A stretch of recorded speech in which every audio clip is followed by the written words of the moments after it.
After going through all production process steps, each PCB must be inspected to ensure that it meets the demands of the customer, IPC, and NCAB standards.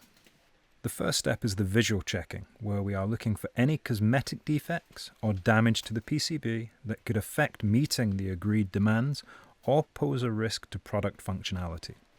Factories use both manual and automated visual inspection, AVI, to inspect 100% of the PCBs supplied to NCAB and our customers. The manual inspection is straightforward, while AVI, under high magnification, compares images to highlight discrepancies or concerns automatically.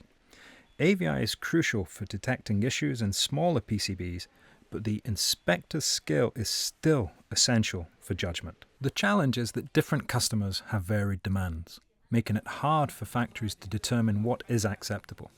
Some projects may lack sufficient reference to acceptance criteria, so to address this, we have defined our own additional acceptance criteria that all factories will adopt as the minimum requirement for NCAB orders. It includes over 100 points, covering elements beyond IPC requirements, and thereby serving as our benchmark for quality and acceptance.